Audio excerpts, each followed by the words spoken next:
Okay, let's do this. The story of my life. Well, my life from the beginning, it can be said that it started in a little river but interesting way. In fact, I had not stopped to think about it. But now, I think that everything that has happened to me has a relationship with the form how it all starts. There are so many things that I could tell you, but it is for a university job, so I must be summarized. My name is Julian, in tribute to my mother Julia. I was born on October 6, 1989, in the city of Cartagena, in the Daniel Lemaitre neighborhood, in a private clinic which in fact was called the Daniel Lemaitre Clinic. I was the only child who was born that day in that clinic. It was a clinic that had been very abandoned for a long time, which in fact for those days was about to be closed or it was practically already closed. The truth is not very clear to me. Anyways, my mother has always told me that she doesn't explain the reasons why she ended up giving birth to me in that place, mainly because she lived in the Las de Leso neighborhood at that time, which is too far from that clinic. The doctor who brought me into this world at that time was just a practitioner who, along with a nurse and my mother, were the only people present in that place.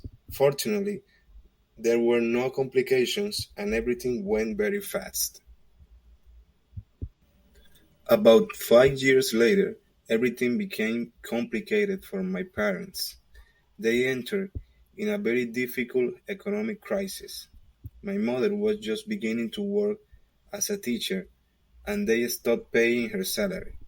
My father was an artist, a profession that at that time was very little support. This is how my mother found herself in the need to accept a job in an area of difficult access in an institution in the south of Bolivar, exactly in Simiti. My mother was very afraid to take me with her. At first, she left me in the care from one of my aunts in Cartagena. But my aunt, unfortunately, became seriously sick and she couldn't continue taking care of me. So my mother had to come back for me. After a couple of months of living with my mother in the south of Bolivar, I became seriously sick because I acquired bacterium similar to typhus. So I had a fever for 15 days and there was nothing to cure me. My mother then had to return with me to Cartagena. I recovered and everything improved.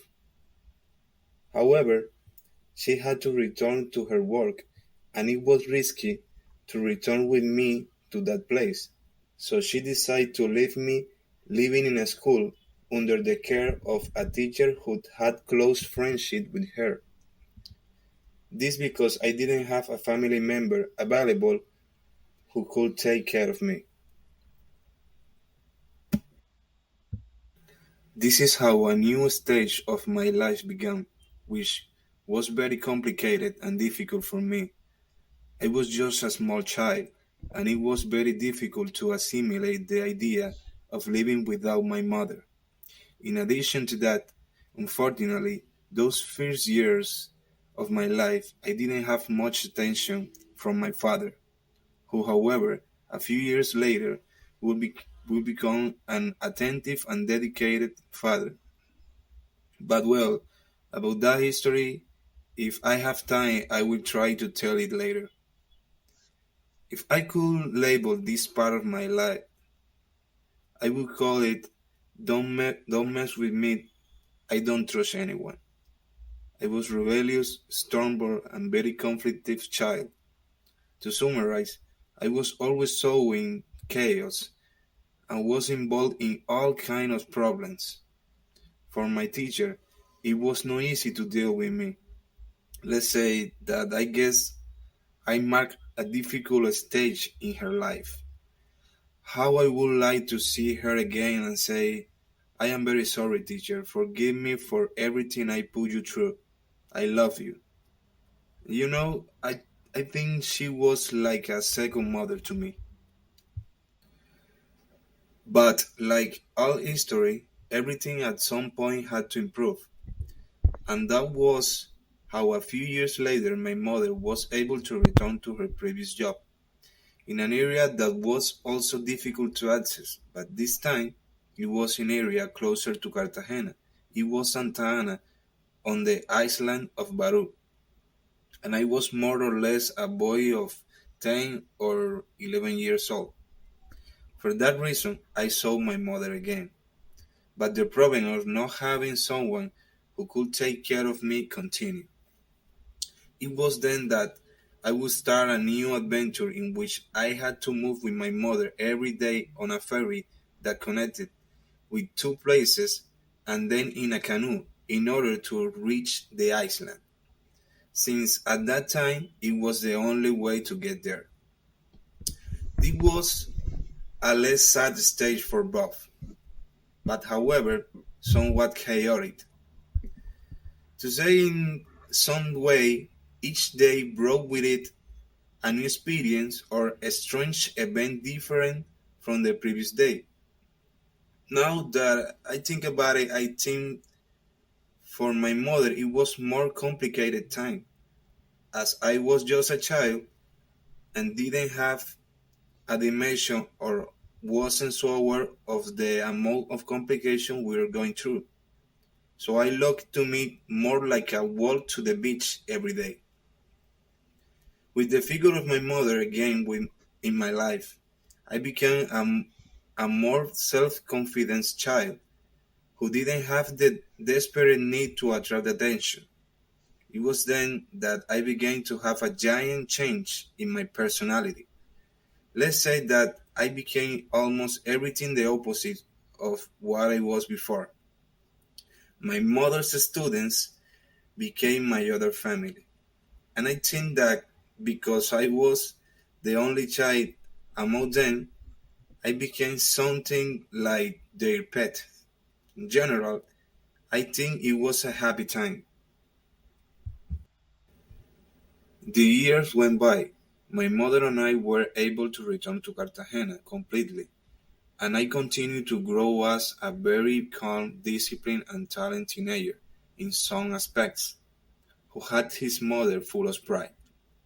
At this moment in my life, the reunion with my father played a very important role in my life because, let's say, we both recovered at a lot of that lost time.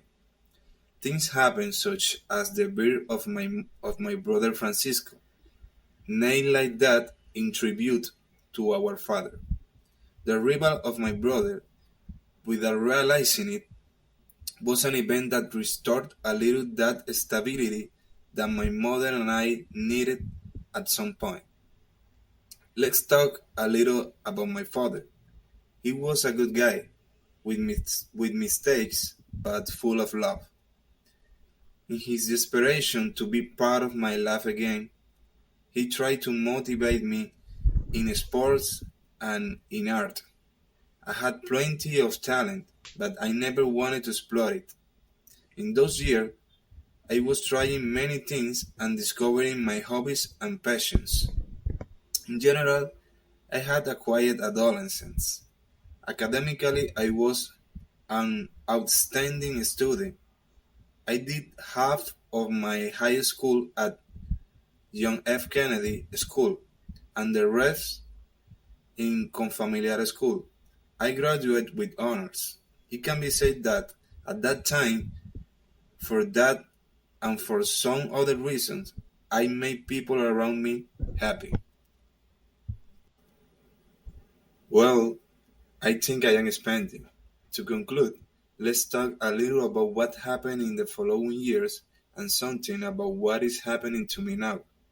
At the end of 2016, we found out the sad news of the death of my father, who was in the city of Cali. He died in his apartment of heart attack. It was a very difficult moment for everyone, but not very dramatic. At least in my case, I got over his death very quickly And well, life continued, and I had to continue with my plans. My university stay was not the best. There were many distractions, and I made bad decisions. To summarize quickly, I studied three careers, which I only finished at technological level. Today, even though I think I finally found a career that is more in line with my passions and abilities. On many occasions, I can't help feeling sad and frustrated by all the worst time, but well, that's what life is all about, making mistakes, learning, and moving on. At the age of 29, I met the love of my life. My daughter Juliana was born, who is now my whole world, who despite not living with me, received all my love and attention. I know that I'm not the best father in the world, but I am crazy about her. Now to finish, I think that with the session of some setbacks and bad decisions, I currently feel that I have achieved some stability in many aspects.